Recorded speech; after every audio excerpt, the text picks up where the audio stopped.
Hello, and welcome to Creative Practice with Greg Zabel. Today we're answering the question, how can you improve your sense of rhythm? Maybe you're good playing quarter notes and eighth notes if you're doing a simple strumming pattern, something like... But maybe you're encountering a passage of music where you're entering on an upbeat, or maybe you've got some 16th notes that are tripping you up. I'm going to give you some tips on how to conquer those passages. The first thing we're going to look at is actually getting the ends of the notes accurate. A lot of us don't have any trouble at all hitting beat one, but are we paying attention to the cutoffs of our notes? A solid cutoff will set you up for the next entrance. For purposes of demonstration, I'm going to be grabbing this chord. Fret 6 on the D string, fret 7 on the G string, and fret 8 on the B and the high E strings. Together they sound like this. And this is either E7 sharp 9 sharp 5, or a B flat 13. It all depends on the note in the bass. But we're just focusing on the top 4 strings and the cutoffs. So I'm going to strike the chord on beat 1, but I'm going to cut the chord off on every other quarter note of the measure, starting with the end of the measure. To cut the chord off, I'm simply going to be releasing the pressure on my left hand while letting my fingers remain on the strings to mute them. So starting with the cutoff on beat 4, it sounds like this. 1, 2, 3, 4. Off. Now beat 3. 1, 2, off. 1, 2, off. Now beat 2. Right on the downbeat. Now I'm going to try cutting the chord off on all of the upbeats, starting with the and of 4, working my way forward in the measure. 1, 2, 3, 4. 1, 2, 3, 4, and 1, 2, 3, 4, and 1, 2, 3, and 1, 2, 3, and 1, 2, and the end of 1. 1 and 2, 3, 1 and 2.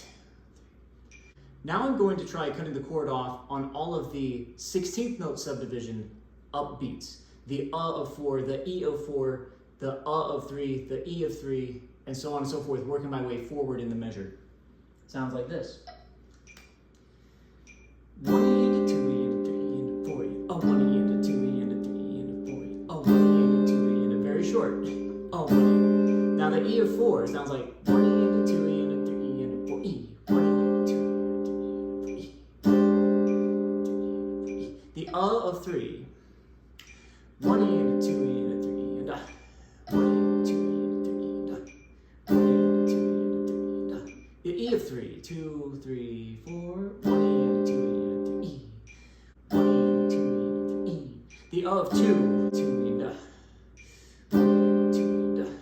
The E of 2, 1 and a 2 E. The of 1, 1 and a 1 and a. The E of 1, 1 E.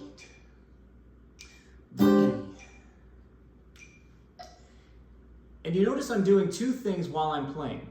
I'm tapping my foot and I'm speaking the subdivision of the cutoff.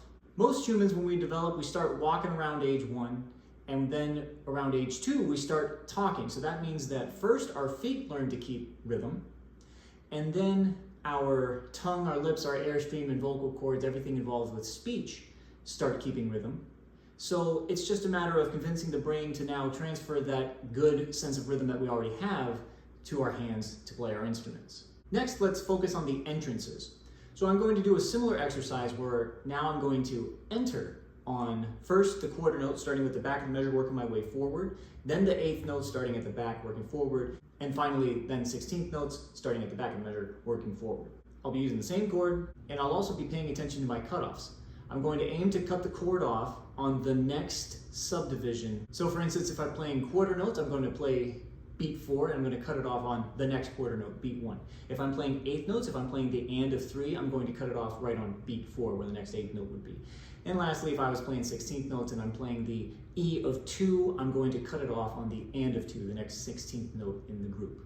1, 2, 3, 4, 1, 2, 3, 4, 1, 2, 3, 1, 2, 3, 4, 1, 2, 4, 1, 2, 3, 4, 1, 2,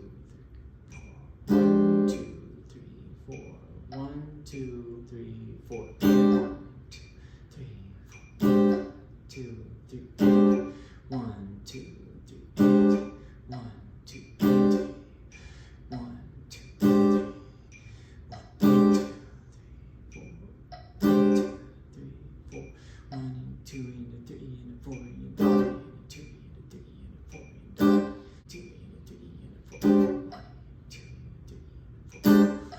2 and 3 and 1 and 2 and 3 and 1 and 2 and 3 1 and 2 and 3 1 and 2 and 1 and 2 and 1 and 2 and 3 4 1 and 2 and 3 4 1 and 2 3 4 1 and 2 4 1 and 2 3 4 1 and 2 3 4. You may have noticed on that exercise, I wasn't relying solely on left-hand muting. I was also giving a subtle chop to the instrument, not like I'm trying to cut the instrument in half in my karate class, but I'm just turning the side of the hand into the strings to mute them. It's a cleaner cutoff when we're trying to play precisely. I hope you'll use these exercises to develop your own sense of rhythm, and please stay tuned to the channel for future videos on this topic.